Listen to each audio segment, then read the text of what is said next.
Blog Talk Radio. Então, boa noite, amigos. Estamos aqui começando mais um True Outspeak, Sinceridade de Fato. Eu queria dar uns avisos antes, eu pediria primeiro para aqueles que telefonem que não liguem com os seus alto-falantes abertos, ligados. Senão, as nossas vozes aparecem 4 vezes e fica uma confusão, como aconteceu no fim do outro programa. Outro aviso é que quando ligarem, quando terminar a resposta à pergunta, desligue o telefone e continue ouvindo pelo computador. Não deixe o telefone ligado, não, porque você está ocupando a linha de outras pessoas, tá bom? Muito obrigado. Bom, vamos começar, como sempre, lendo o editorial de amanhã do Diário do Comércio. O título é Fariseu Hipócrita.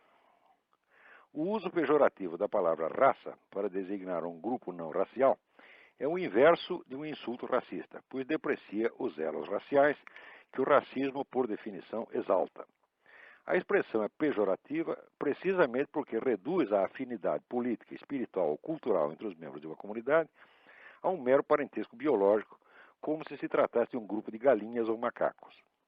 A intenção sarcástica se anularia automaticamente a si mesma se o falante, pensando como racista, considerasse a identidade racial um elo superior e não inferior àqueles que de fato unem o grupo.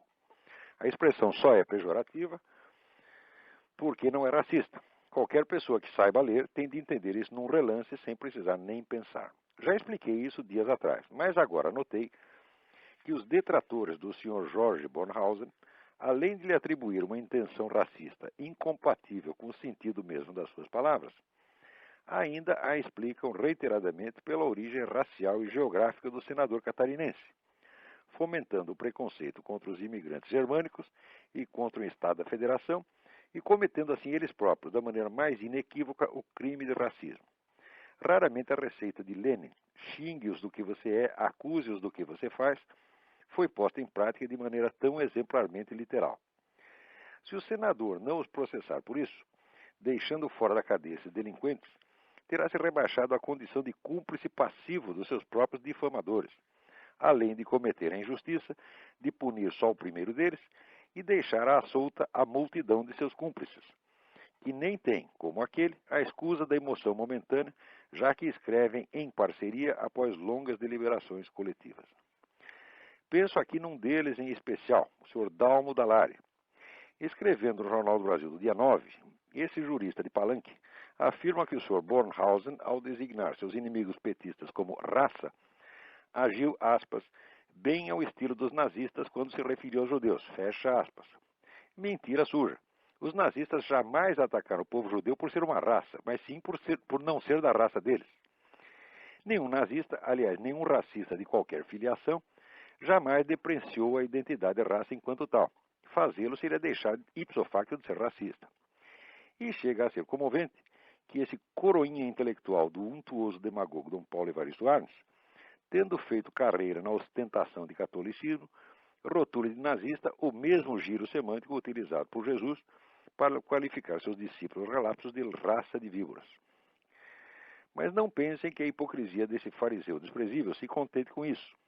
No meu próximo artigo, comentarei mais 2 ou 3 feitos dele que igualam ou superam os do próprio Marquês de Sade. Aqui termina o editorial, mas eu já posso até adiantar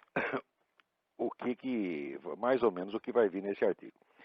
É que no restante daquilo que escreveu para o Jornal do Brasil, esse senhor Dallari, ele resolve parasitar um tema no qual eu tenho insistido muito, um dos meus temas mais característicos, que é o da ocultação de notícias.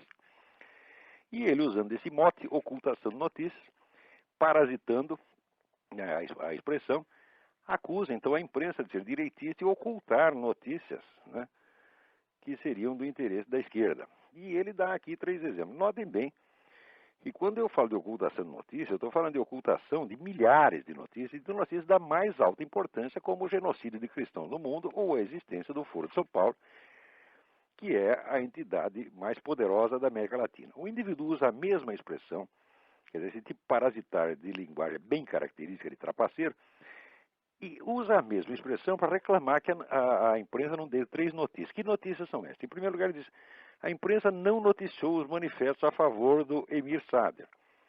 Isso é uma mentira calhorda, porque a imprensa toda noticiou isso, fez um barulho dos diabos a favor do Salles.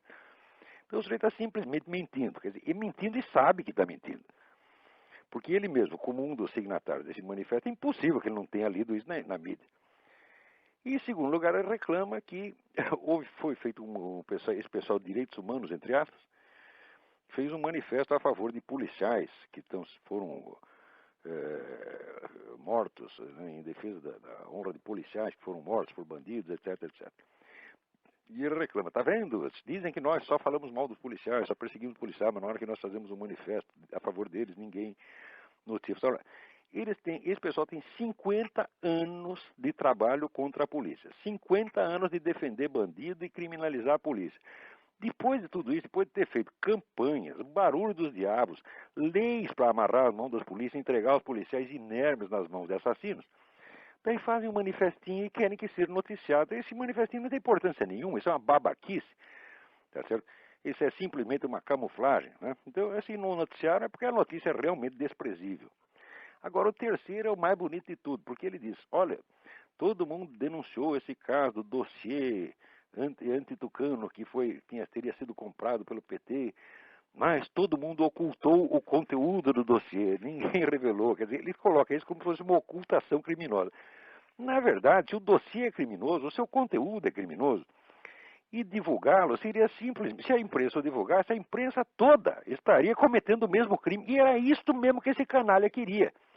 Quer dizer, ele está reclamando que a imprensa não cometeu o crime de divulgar as acusações contidas num dossiê criminosamente comprado pelo PT à véspera das eleições para prejudicar o adversário.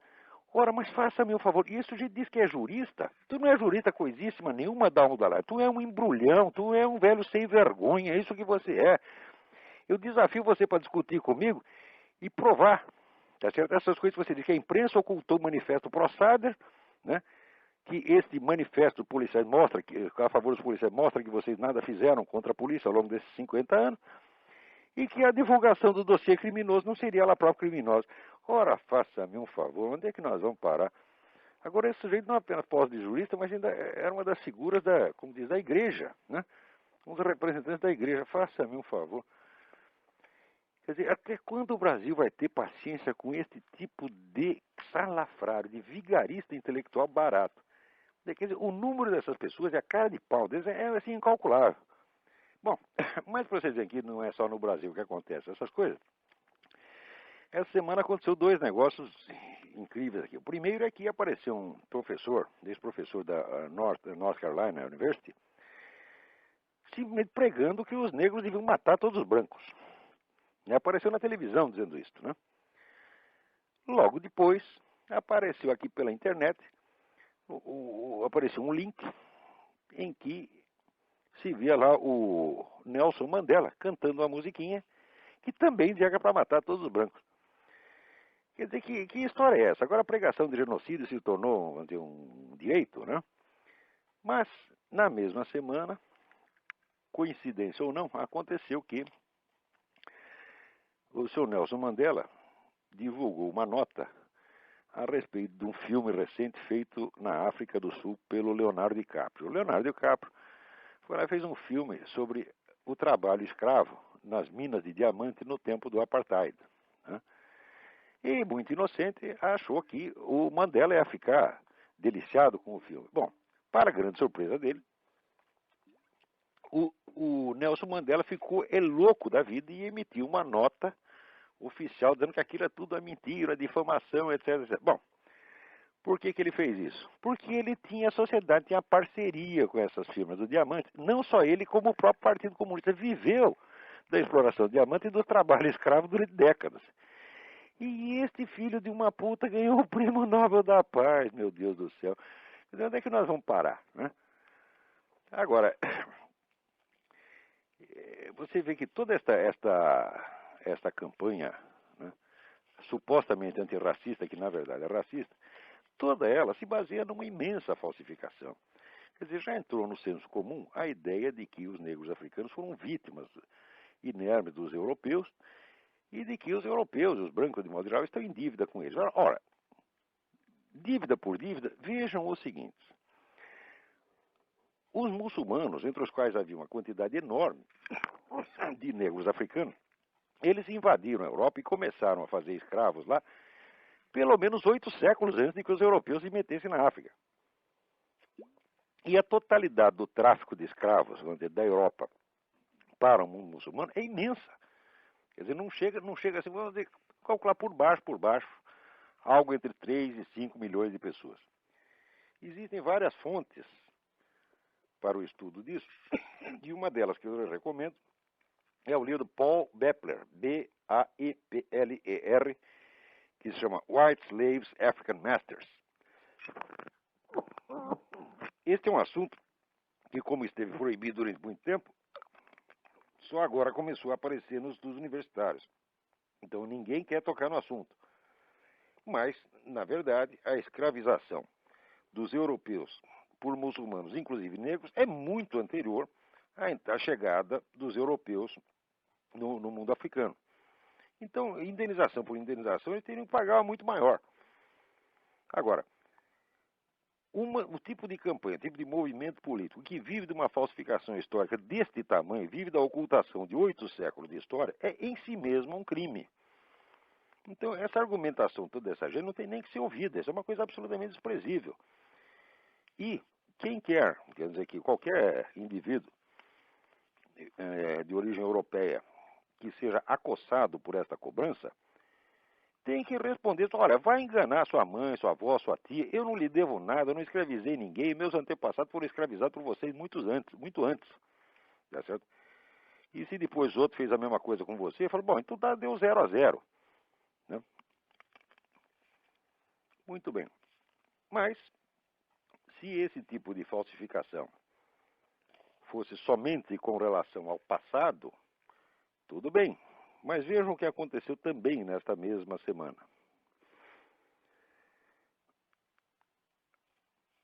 No Conselho de Direitos Humanos da ONU, havia lá uma discussão que pretendia emitir uma resolução exigindo do governo muçulmano do Sudão a investigação e a punição dos envolvidos no mais vasto genocídio da atualidade, que é a limpeza étnica promovida pelas milícias muçulmanas com as populações não árabes da região de Darfur, no oeste do país.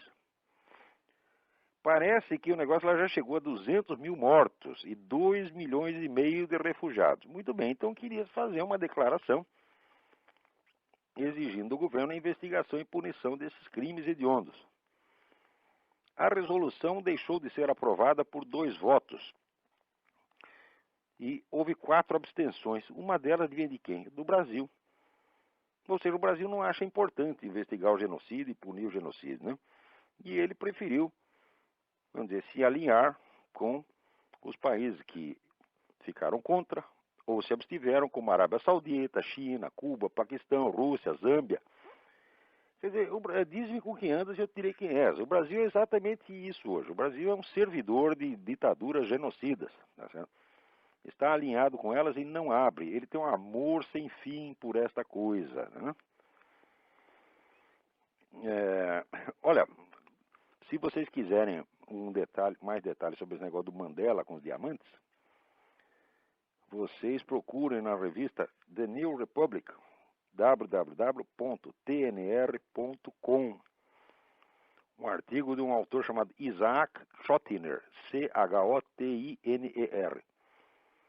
E está lá tudo explicado, esta sem vergonhice, tá certo, deste homem que viveu do trabalho escravo e que hoje posa como sendo o grande herói nacional. Ainda na mesma semana, o Ministério das Relações Exteriores emitiu uma nota reclamando das informações difundidas aqui dos Estados Unidos quanto à existência de terroristas na região da Tríplice Fronteira. Ora, mas o que significa uma reclamação?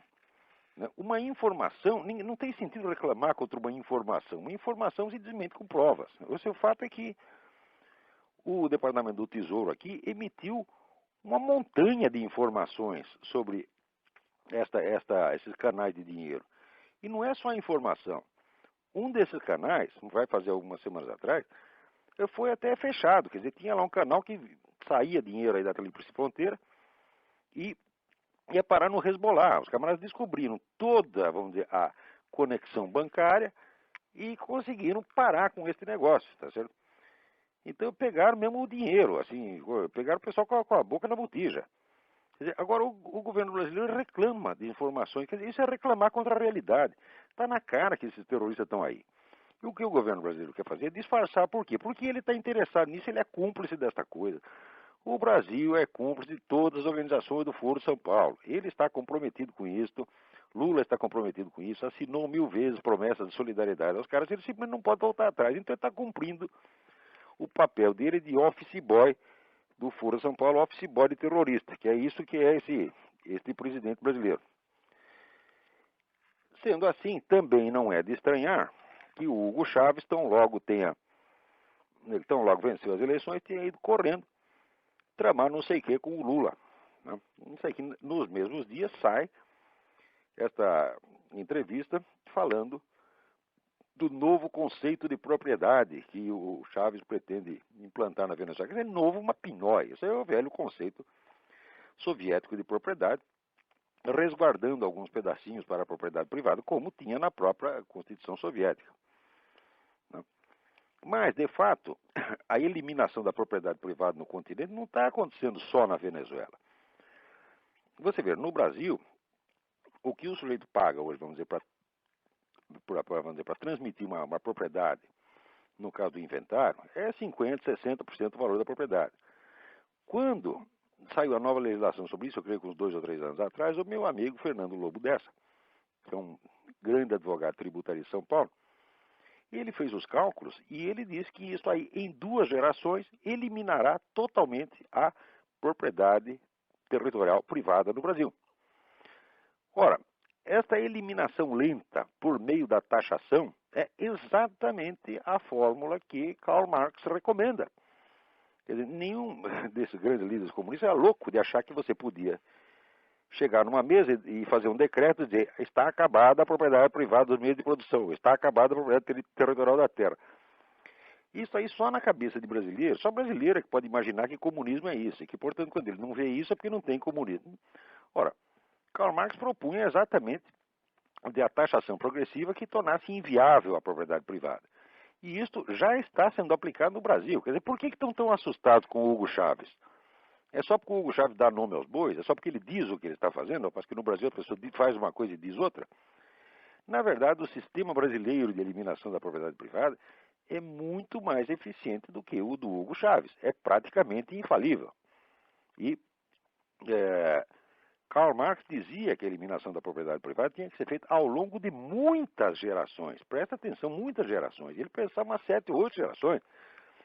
Ao passo que no Brasil ela já está sendo feita, né, num prazo que vai ser de 2 ou 3 gerações no máximo. De maneira que esses senhores aí que são, né, ricos, cheios de propriedade, etc., que se sentem muito seguros porque dão um dinheirinho para o PT, são todos loucos. Vão perder tudo que tem. E, aliás, merecem mesmo. Porque é um pessoal que não tem vergonha na cara. Porque a riqueza deveria importar certa responsabilidade. No mínimo, se o sujeito é rico, ele tem a responsabilidade de defender as instituições que, por sua vez, protegem a riqueza dele mesmo. Mas eles não querem fazer isso, não. Eles querem empurrar os outros na frente. Né? Quanta gente não diz assim, não, eu tenho muito a perder. Quer dizer, o camarada, porque é rico, ele acha que assim, a fortuna dele vale mais do que a sua vida. Todos eles acham isso. Né? Então, o sujeito não quer se defender a si próprio, ele quer ficar de bem com os dois lados. Né? Assim não dá, pô. Né? Quer dizer, isso é uma baixeza moral generalizada entre a classe rica brasileira, né, que pretende que os outros lutem por ela, mas ela não. Muito bem. Vamos ver o que mais temos. Temos aqui essa semana. Essa semana foi extremamente rica. Olha, uma notícia que simplesmente não apareceu no Brasil é essa, de que uma das comunidades mais ameaçadas de extinção dentro da confusão iraquiana são os cristãos. Os cristãos são apenas 5% da população iraquiana. Mas note bem, eles sendo 5% da população, 40% dos refugiados são cristãos. Quer dizer, realmente está tendo esse pessoal que está, vamos dizer, promovendo a luta contra os americanos e contra o novo governo iraquiano, eles estão fazendo limpeza étnica, estão acabando com os cristãos. E os cristãos estão pedindo, pelo amor de Deus, que sejam recebidos em algum país, né, como refugiados. Não sai uma linha sobre isso no Brasil, que continua posando como se fosse um grande país cristão. Agora, para você ver que nem tudo está perdido, né, aqui houve uma briga muito séria entre a American Family Association e a indústria Ford, porque a Ford decidiu fazer aí, vamos dizer, um sistema de proteção privilegiada ao movimento gay, tá certo? Então, vamos dizer, para cada carro que vendia, X% ia lá para o movimento gay, era um montão de dinheiro. E, evidentemente, essa é a Fundação Ford, se você apresenta um projeto cristão, não sai um tostão. Se um projeto conservador, não sai nada. Mas se você chegar apresentando um projeto bem comunista, eles dão todo o dinheiro que você queira. Muito bem, chegou uma hora que a tal da American Family Association decidiu fazer um boicote da Ford. E espalhou, né, não só entre seus membros, mas entre vários grupos evangélicos, conservadores, etc, etc, um apelo: não compre mais da Ford. Resultado, passou uns meses, as vendas da Ford caíram em 11,6%. E a empresa teve um tamanho prejuízo que calcula que não vai se recuperar antes de 2012.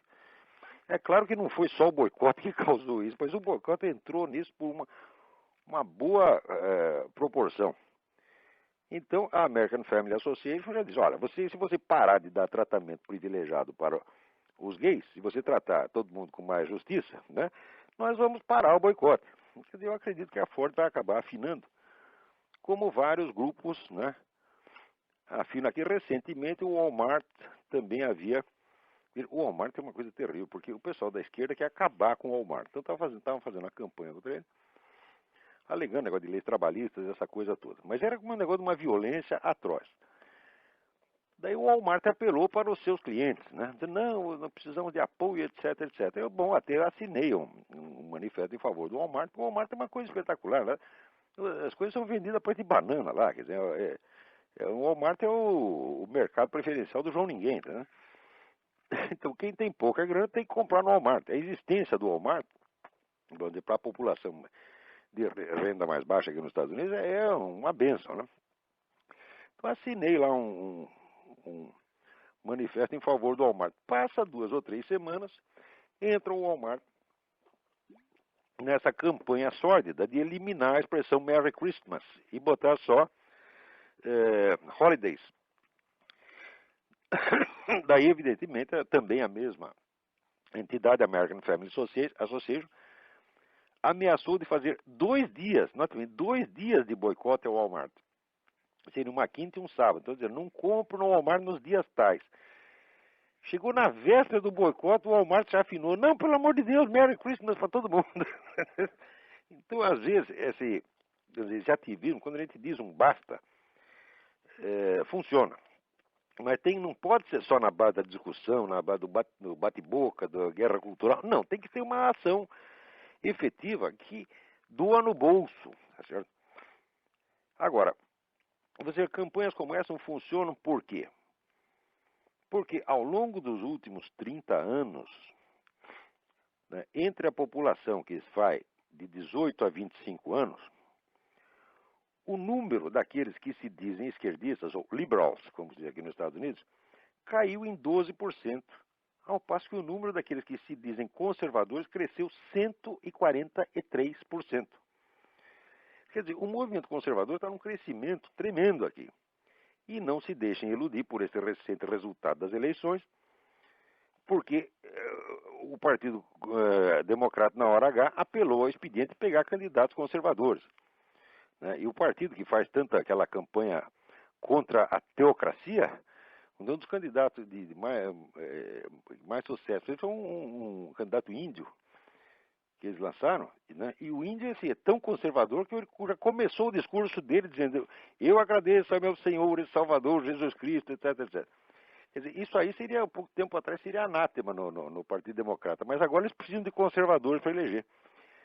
Então, saiu aqui no Limbaugh Letter, que é o boletim do Rush Limbaugh. Rush Limbaugh é aquele radialista que tem 38 milhões de ouvintes diários. Ele saiu aqui a lista dos chamados neodemocratas, né? Por exemplo, tem aqui o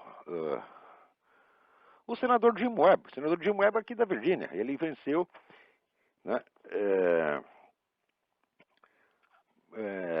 venceu a eleição para senador aqui. Democrata. Só que ele foi secretário da Marinha do governo Reagan. E é um nitidamente chamado conservador social, quer dizer, um homem a favor dos valores cristãos, etc. E mais ainda, ele é pró-armas, a favor da liberação das armas. Ele gosta tanto de armas, é tão a favor do direito de portar armas que ele deu uma arma de fogo para o filho dele de 8 anos.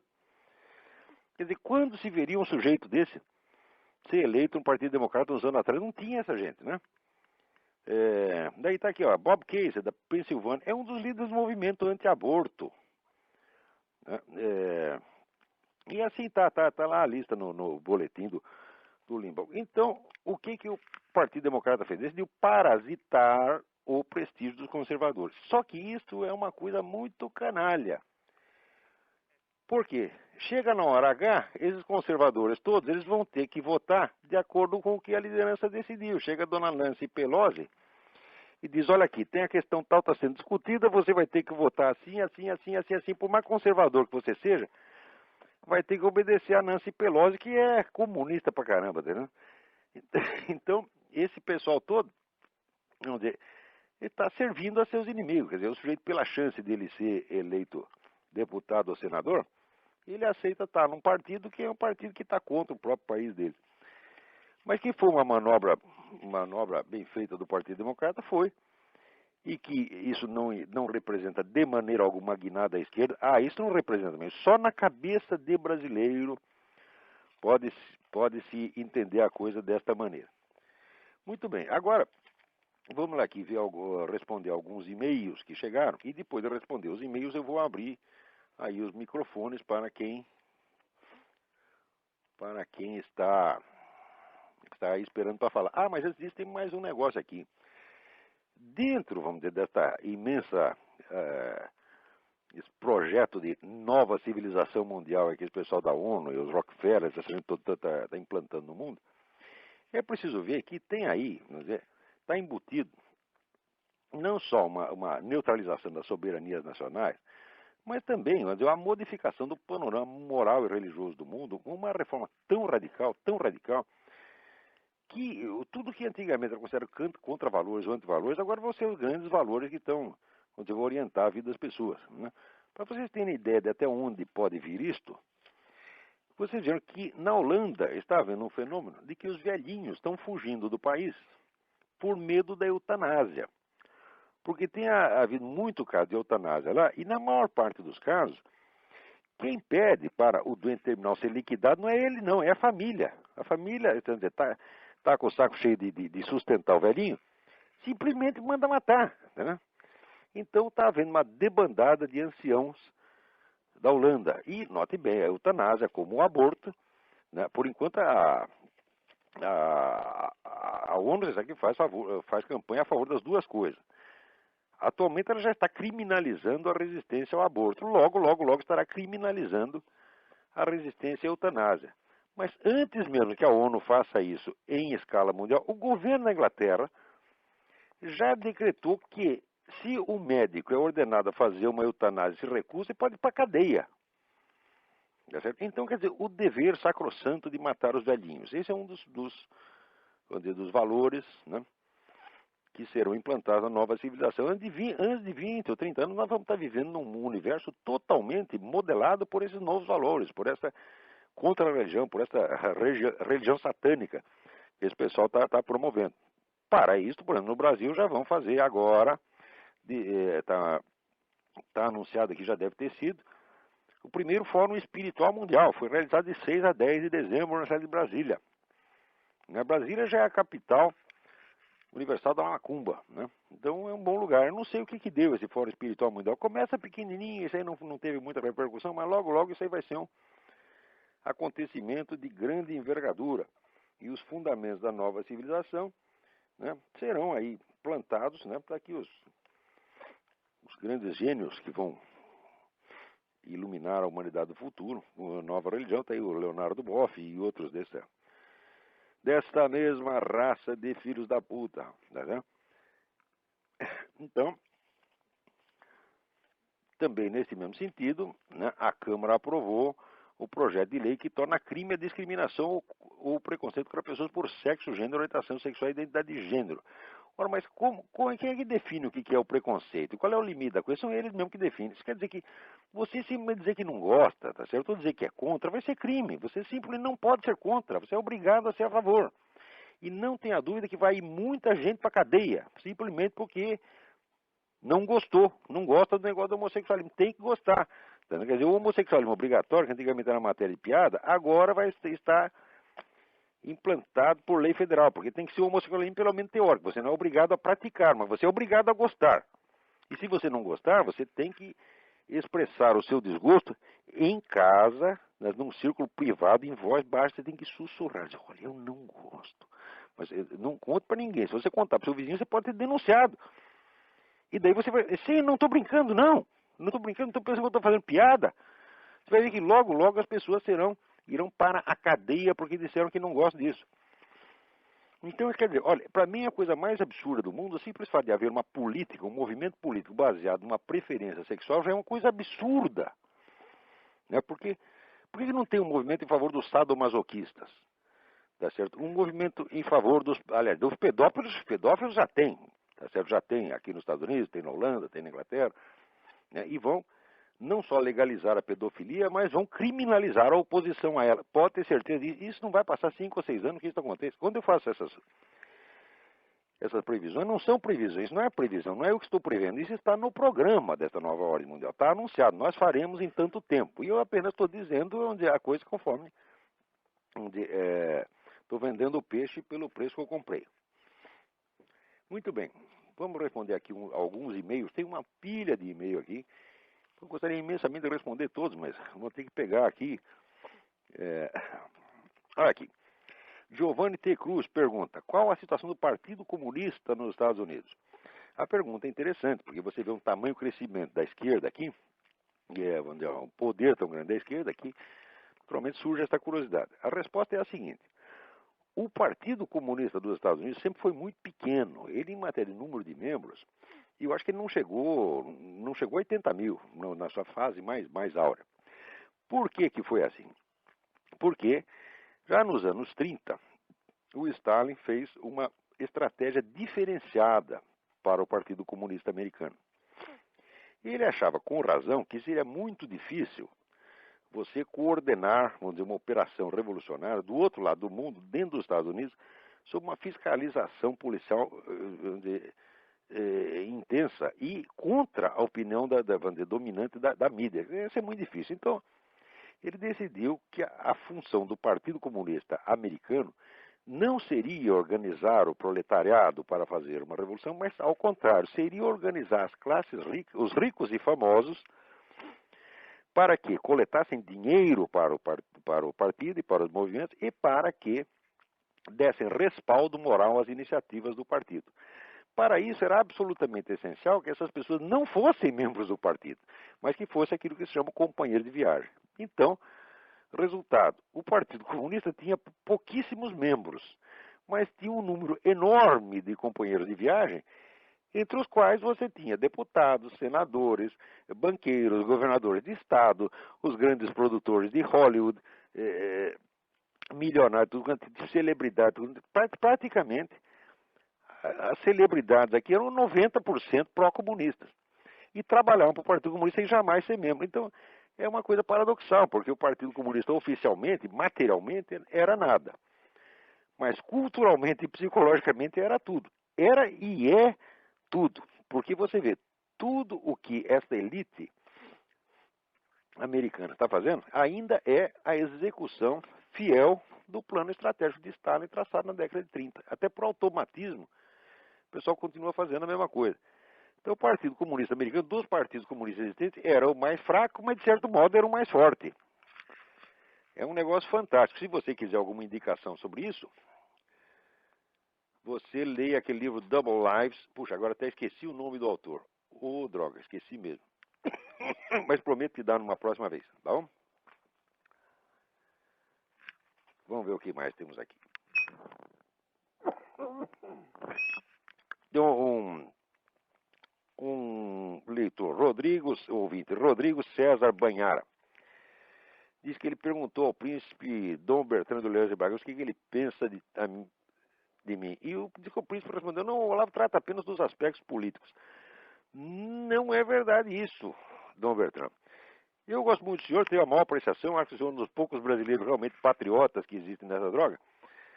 É um senhor que realmente tem amor ao Brasil, o senhor já provou isso 1000 vezes. Mas, por favor, preste mais atenção nas coisas que eu estou escrevendo, porque eu estou abrangendo todo o território temático possível.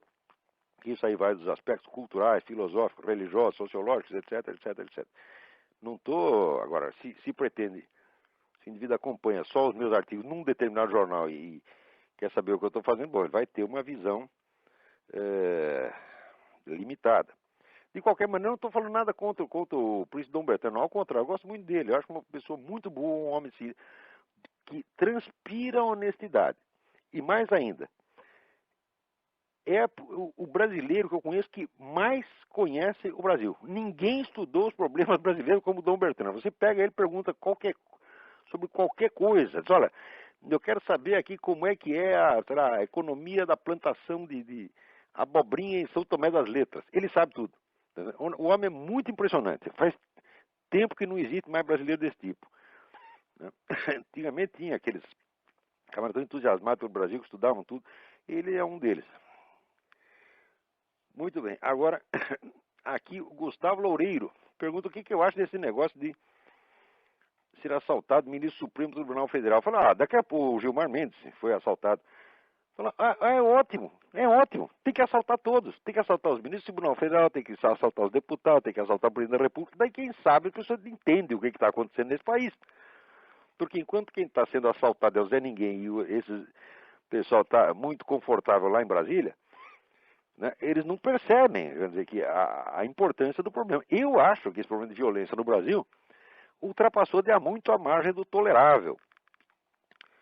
Né? Um país que tem 50 mil homicídios por ano não tem nenhum problema mais grave. Né? O Lula disse que o Brasil nunca teve nenhum problema além desse das aeronaves. Fazia tempo que o Brasil não tinha um problema. Mas que idiota. Idiota não, esse sujeito é cínico. Muito bem, vamos lá. Aqui, Leandro Nascimento Mantal, de Curitiba. Diz que está procurando meu livro Imbecil Coletivo, mas não encontra. Leandro, se você for à livraria do Chaim, que é a livraria mais famosa de Curitiba, ele tinha lá um montão de exemplares do Imbecil Coletivo. Você vai lá e encomenda porque acabou de sair uma reedição pela Realizações. É impossível que ele não tenha. Vamos aqui. Cassiano, não sei de onde, pergunta.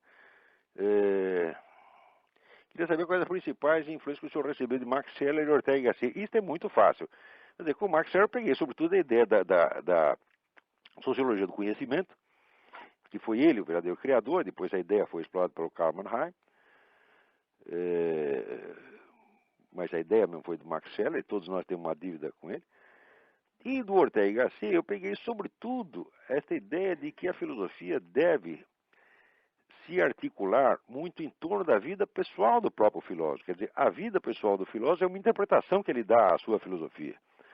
Né? E isto porque Ortega y Gasset dizia que esta forma de existência tipicamente humana, que é ter uma biografia, quer dizer, ter uma vida contável, narrável desde a primeira pessoa, é um dos eixos articuladores da filosofia. Eu também acho que é. Eu não acho que é o eixo central, como ele diz, mas eu acho que é um dos eixos.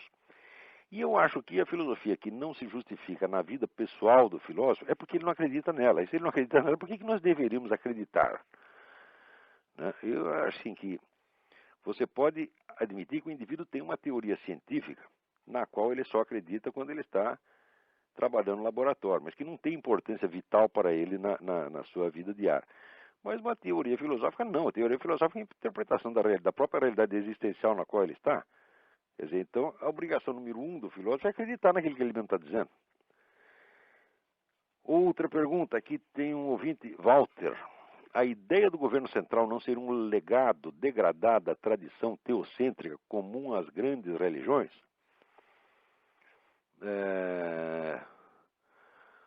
Bem, eu não vi ainda nenhum projeto de governo mundial que tivesse saído das grandes religiões. As religiões têm uma tendência expansionista, mas não no sentido de criar um Estado, né? Quer dizer, o projeto do governo mundial é ao mesmo tempo uma ampliação e uma degradação da ideia das grandes religiões. Quer dizer, ampliação no sentido quantitativo, porque eles não se conformam senão com abranger o mundo inteiro. E uma degradação, por quê? Porque esse governo, a ideia do governo mundial, junto com todo o projeto humanista, materialista, etc., que está envolvido, é a ideia de cercar o horizonte humano e, como diz, expulsar a transcendência. Não tem mais transcendência, só tem imanência. Só existe um mundo sobre o qual o Estado tem alguma jurisdição. O resto não existe. E muito bem. Puxa, tinha tantos e-mails interessantes aqui, meu Deus do céu.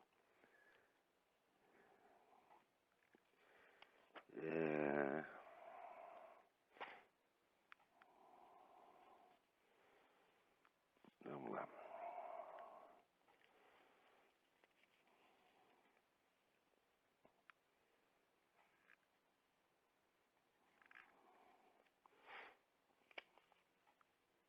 Gostaria de parabenizar, tá aqui, Ademar Maranhão.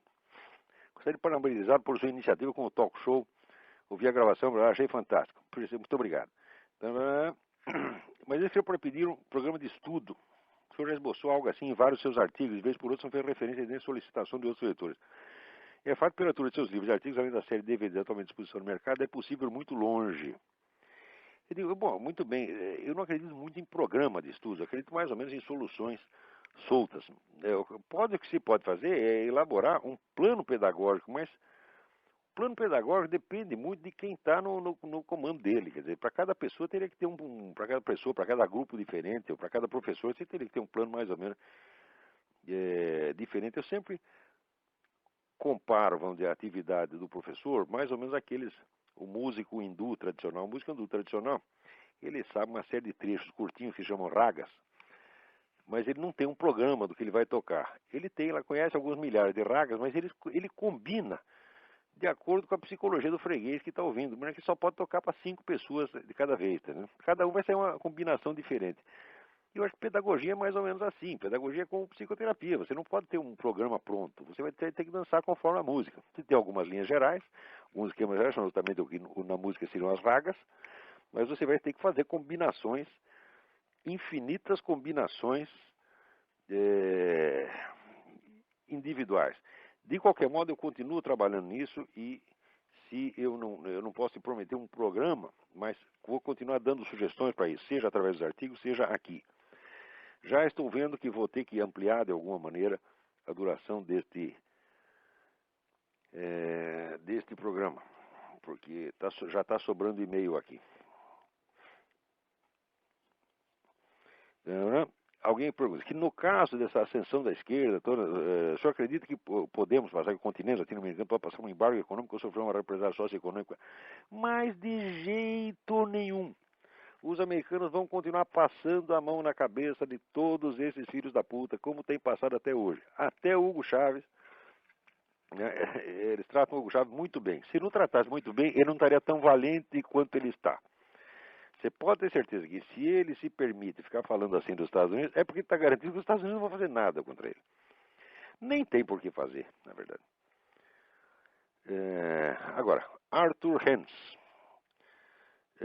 No programa foi dito que o Concílio Vaticano foi um dos responsáveis pela crescente penetração marxista nos meios culturais. De fato, o Concílio não condenou o comunismo quando poderia e deveria tê-lo feito. Tem toda razão, foi exatamente isso. Você vê, se você lê os anais do Concílio, as atas do Concílio, você vê que o Concílio examinou todos os problemas do universo, exceto um, o comunismo. Quer dizer, depois está cheio de males, mas o comunismo não é um deles. E não analisou por quê? Porque estava comprometido a não fazê-lo. Para que o governo soviético autorizasse a participação de 5 bispos ortodoxos no concílio, que não tinha importância nenhuma, porque eles foram lá só para assistir, ficaram quietos, a igreja topou esse negócio de não falar nada do comunismo. Isto foi um crime, e enquanto o Vaticano não se penitenciar ter feito esse crime, a igreja vai continuar decaindo, tá certo? Como já decaiu na Europa. Na Europa praticamente ninguém mais leva a igreja a sério. Na América Latina ainda leva. Até recebi aqui uma pesquisa dizendo que na América Latina a igreja é uma das instituições ainda respeitadas, mas na Europa ela é menos respeitada do que os políticos. O pessoal considera que político é mais sério do que a igreja. Eu digo, é claro, é mais sério do que a igreja mesmo, porque a igreja que é capaz de assinar esse pacto de Médici e se vender o comunismo desse jeito, acabou com ela mesma, cuspiu na própria cara, cuspiu em Jesus Cristo, cuspiu em 2000 anos de fé, e tem que se penitenciar disso o mais rapidamente possível. Vamos lá. Aqui, Rodrigo Silva Barros pergunta: a anunciada cooperação entre Irã, Síria e Estados Unidos para a pacificação do Iraque significa que os Estados Unidos não apoiarão Israel num embate militar contra o Irã e a Síria? Olha, eu não sei, Rodrigo, mas Deus nos livre e guarde. Porque se deixar Israel sozinho contra 30 países, isso vai ser um crime, tá? E eu acho que até Israel aguenta, porque esse pessoal do exército israelense é terrível. E se entrar em guerra com os 30, é até capaz de ganhar. Mas que será uma coisa, vamos dizer, uma covardia hedionda dos Estados Unidos? Será. Mas eu não acredito que o governo vai fazer isso, não. Aliás, o pessoal já está afastando isso.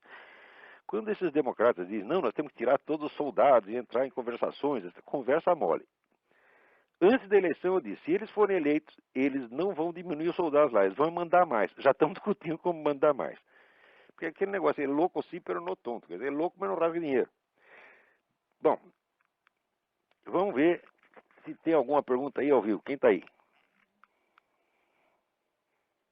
Tem alguém na linha no momento? Bom, se não tem, então, muito bem. Vamos passar para mais algumas respostas aqui. Olha, tem uma pergunta filosófica aqui. A pergunta está maravilhosa, mas é pelo Bernardo Vieira Emerick. Infelizmente está muito comprida aqui. Eu precisaria de mais tempo para isso. Sobre a teoria dos objetos de Alex Meinung. Seria lindo poder explicar isso aí. Talvez eu pegue isso numa das minhas aulas, nas próximas aulas, e você acabará recebendo esta resposta. Eu não vou esquecer disso aqui, porque é de fato um problema muito interessante.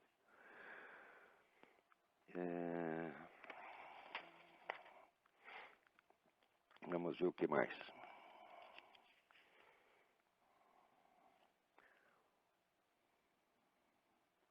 Aqui, Ira Gorik. Diz que leu o Imbecil Coletivo e ele manda aqui algumas pequenas correções históricas que reconhece ele, não altera a substância dos argumentos.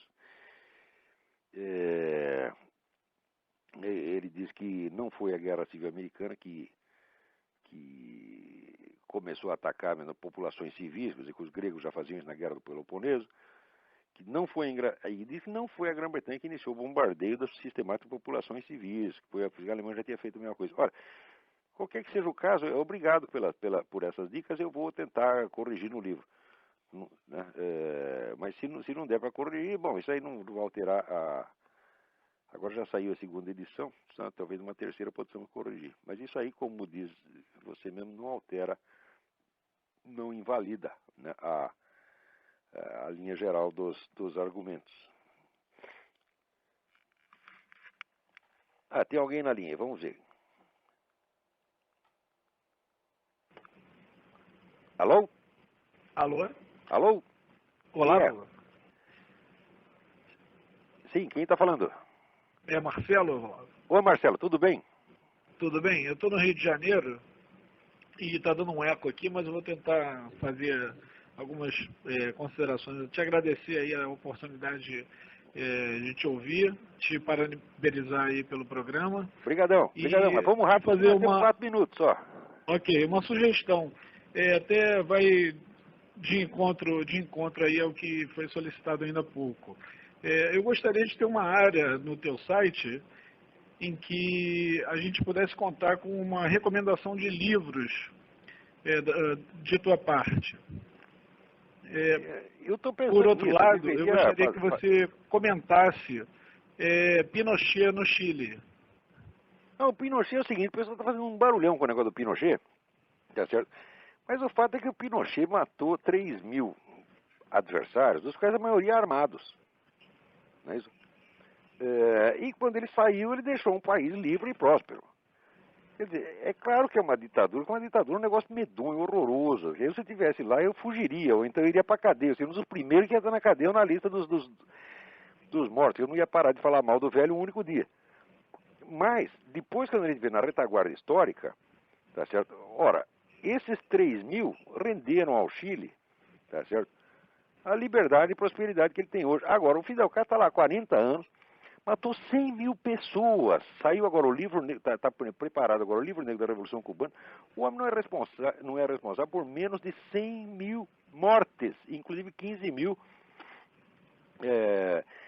na África, né? Quando eles invadiram Angola. E o que deu? Deu uma miséria desgraçada. Miséria, falta de liberdade, quer dizer, um caso de prisões. Cuba chegou a ter. Veja, no Brasil o pessoal faz choradeira por causa de 2 mil prisioneiros políticos. Ao longo de 20 anos de ditadura, chegou a ter 2 mil prisioneiros políticos. Em Cuba chegou a haver 100 mil prisioneiros simultaneamente. Quer dizer, olha, até falar de Fidel Castro e Pinochet na mesma linha é um insulto à inteligência humana. Quer dizer, o Pinochet fez uma ditadura. Todas as ditaduras reacionárias são temporárias. Elas vão, fazem o que tem que fazer e vão embora. As ditaduras revolucionárias é que fazem mudanças aprofundadas, tão aprofundadas que depois não dá para voltar mais atrás. Quer dizer, um dos critérios da gravidade dos males é a possibilidade de corrigi-los. Os males criados por uma ditadura reacionária você corrige depois na democracia, mas uma ditadura revolucionária mata o país, como eu vi com os meus próprios olhos aqui fizeram na Romênia. Quer dizer, as modificações são tão grandes, o homem desarticulou tão profundamente o país que não é possível levantá-lo nunca mais. Como a Rússia vai ficar eternamente na corrupção. A França, depois da Revolução Francesa, nunca parou de decair. Enfim, as ditaduras reacionárias são sempre males menores do que as revolucionárias. Bom, com isso temos que encerrar aqui o programa. Muito obrigado a todos e até a semana que vem. Obrigado.